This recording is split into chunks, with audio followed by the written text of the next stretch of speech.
Assalamualaikum warahmatullahi wabarakatuh. Hai sobat, kali ini saya dan sahabat saya akan menjelaskan tentang obat-obat anti Parkinson. Selamat menyaksikan. Di sini saya akan menjelaskan mengenai golongan obat Parkinson. Sebelum masuk pada obat golongan Parkinson, apa sih yang dimaksud dengan Parkinson tersebut?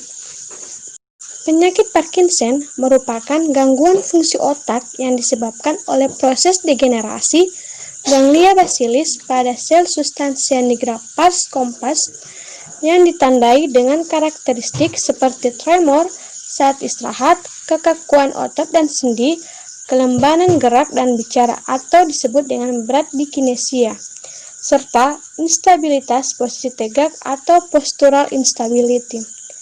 Penyakit ini adalah neurodegeneratif yang paling sering terjadi setelah Alzheimer dan lebih sering terjadi pada laki-laki dibandingkan pada perempuan. Pada penyakit Parkinson terdapat beberapa golongan obat, salah satunya golongan antikolinergik. Pada obat golongan antikolinergik, saya akan menjelaskan mengenai obat skopolamin. Obat skopolamin secara struktural menyerupai asetikolin, dan karena secara kompetitif dia memblokir reseptor asetikolin muskarinik. Ia menginduksi midriasi dan memberikan efek sekresi dan sedatif. Dan pada tahun 1980-an, transdermal skopolamin menjadi tersedia secara komersial untuk mencegah mabuk perjalanan. Yang akan saya jelaskan, yang pertama, rumus struktur, yang kedua, indikasi obat, yang ketiga, efek samping, yang keempat, kontraindikasi dan interaksi obat. Nah, teman-teman dapat melihat rumus struktur dari obat skopolamin. Pada rumus struktur ini, saya akan membahas hubungan struktur tersebut dengan aktivitas obat skopolamin.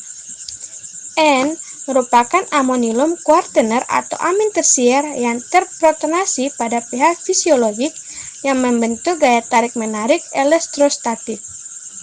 Adanya gugus OH akan meningkatkan aktivitas antikolinergik karena dapat menunjang kekuatan interaksi obat reseptor melalui ikatan hidrogen. Aktivitas antikolinergik adanya gugus besar yang terikat pada gugus alkil yang dapat meningkatkan kekuatan ikatan dengan permukaan reseptor. Gugus fenol hanya sedikit menunjang aktivitas antikolinergik.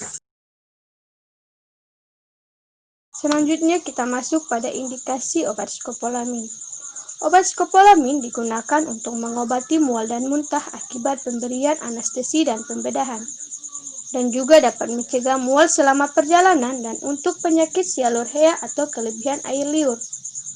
Dan skopolamin juga ini dipakai dalam pengobatan penyakit Parkinson, yaitu gangguan usus seperti irritable bowel syndrome dan divertikulus dalam dosis yang sangat kecil. Mengapa sampai obat skopolamin ini dapat mengobati mual muntah? Yaitu dengan mencegah rangsangan di pusat muntah dengan memblok kerja dari asetikolin pada reseptor muskarinik di sistem vestibular.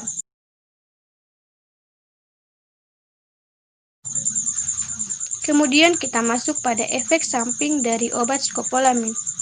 Efek samping dari obat skopolamin adalah mulut kering yang biasa terjadi pada 24 jam pertama dan gangguan penglihatan yang biasa terjadi pada 2-28 jam setelah pembedahan. Mulut kering diakibatkan ada beberapa obat yang menghambat sistem saraf parasimpatik yang mengakibatkan produksi air liur berkurang. Yang terakhir yaitu kontraindikasi dari obat skopolamin. Obat skopolamin jangan menggunakan obat ini jika mempunyai kondisi medis seperti glaukoma pendarahan akut.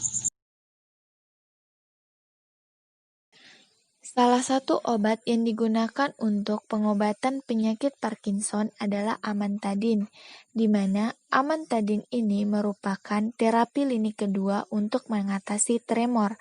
Amantadin termasuk derivat adamantan, yaitu merupakan sintesis amin trisiklik. Berdasarkan rumus struktur dari obat amantadin, dapat dilihat hubungan antara struktur dan efek yang dihasilkan oleh obat ini. Obat ini mengandung senyawa organik 1-adamantilamin yang terdiri dari tulang punggung adamantin dengan gugus amino yang tersubstitusi pada salah satu dari 4 posisi metilen dari gugus amantadin ini. Gugus senyawa organik inilah yang memberikan efek pada obat amantadin, di mana memberikan mekanisme kerja pada membran prasinaptik, yaitu meningkatkan pelepasan dopamin dan menghambat pengambilannya kembali. Sedangkan pada pasca-sinaptik, amantadin bekerja langsung pada reseptor dopamin dan selanjutnya mengatur reseptor D2. Kemudian menghasilkan penguatan kembali pada tremor, rigiditas, dan tradikinetik yang telah melemah.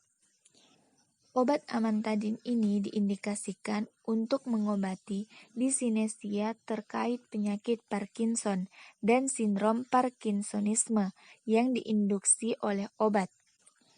Obat ini dapat digunakan sendiri atau dikombinasikan dengan obat anti-Parkinson atau antikolinergik lainnya. Gejala spesifik yang ditargetkan oleh terapi amantadin adalah disklenesia dan kekakuan. Levodopa dan amantadin adalah kombinasi yang umum dalam pengobatan anti-Parkinson. Kontraindikasi dari obat amantadin dikontraindikasikan pada pasien penyakit ginjal karena pada umumnya obat ini diekskresikan melalui urin yang merupakan hasil metabolisme dari ginjal, sehingga orang yang mengalami gangguan pada ginjalnya tidak disarankan untuk mengkonsumsi obat amantadin ini. Hal ini karena untuk mencegah adanya penumpukan obat di dalam tubuh akibat terganggunya proses ekskresi obat. Selanjutnya, obat ini dikontraindikasikan pada pasien glaukoma sudut tertutup karena obat ini dapat memperparah penyakit pasien, yang mana mengkonsumsi amantadin dapat menyebabkan dilatasi pada pupil, sehingga mempersempit sudut dan menyebabkan terjadinya peningkatan tekanan intraokuler pada mata.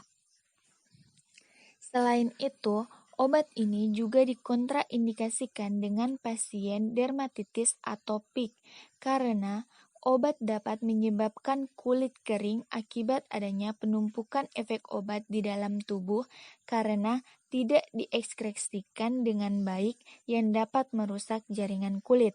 Selanjutnya, dikontraindikasikan dengan pasien narkolepsi karena obat amantadin dapat memberikan efek pada pola tidur pasien yang berkaitan dengan kadar hipokretin yang merupakan zat kimia dalam otak yang membantu mengendalikan waktu tidur. Dosis dari obat amantadin ini yaitu untuk dosis awal adalah 100 mg yang dikonsumsi 2 kali sehari. Dosis dapat ditambahkan menjadi 400 mg per hari jika diperlukan dan tentunya harus di bawah pengawasan dokter. Obat amantadin ini memiliki beberapa efek samping, di antaranya terjadinya hangover atau gangguan berupa sakit kepala, mual, lemah, rasa haus, mulut kering, dan linglung. Hal ini terjadi akibat adanya efek sisa yang disebabkan dari akumulasi sisa metabolit aktif dari obat amantadin yang berada di dalam tubuh yang tidak terekspresikan dengan baik. Selanjutnya yaitu penurunan daya penglihatan atau menyebabkan penglihatan menjadi kabur. Hal ini terjadi karena obat ini dalam dosis tinggi dapat menekan transmisi pada sambungan neurotransmuskular otot rangka yaitu otot lurik yang dapat memberikan efek pada otot siliaris yang merupakan cincin dari otot lurik yang lembut yang ada pada mata, yang memiliki fungsi untuk mengontrol dan menyesuaikan mata untuk melihat objek dengan jarak yang beragam, sehingga dapat berpengaruh pada kabur dan jelasnya penglihatan. Gangguan berikutnya adalah gangguan tidur, yang mana hal ini terjadi karena obat dapat mempengaruhi produksi hipokretin yang merupakan zat kimia di dalam otak yang membantu mengendalikan waktu tidur dari seseorang. Obat amantadin memiliki beberapa interaksi obat. Di antaranya ada interaksi obat mayor dan ada interaksi obat minor. Untuk interaksi obat mayor, penggunaan amantadin bersama dengan bupropion dapat meningkatkan resiko kejang. Ini mungkin terjadi pada orang dewasa yang lebih tua atau mereka yang memiliki riwayat kejang atau faktor resiko kejang lainnya. Di antara dari faktor kejang yaitu adalah trauma kepala, penggunaan alkohol atau obat penenang, kecanduan opiat, kokain, atau stimulan. Selanjutnya itu adalah interaksi obat amantadin dengan lehosol, di mana obat lehosol yang disuntikan ke tulang belakang terkadang dapat menyebabkan kejang dan resikonya dapat meningkat jika obat ini menggunakan obat lain dapat menyebabkan kejang seperti amantadin. Selanjutnya adalah interaksi minor, di mana obat amantadin ini dapat berinteraksi dengan beberapa obat, di antaranya indapamid, hidroklorotiazid, bendrofluorothiazid. Nah, obat ini mengandung diuretik tiazid yang dapat meningkatkan kemungkinan reaksi merugikan terhadap mekanisme dari amantadin. Mekanisme ini tidak diketahui tetapi mungkin terkait dengan pengurangan pembersihan amantadin, di mana menghasilkan peningkatan kadar plasma. Reaksi yang mungkin terjadi yaitu termasuk ataksia, kebingungan, dan agitasi.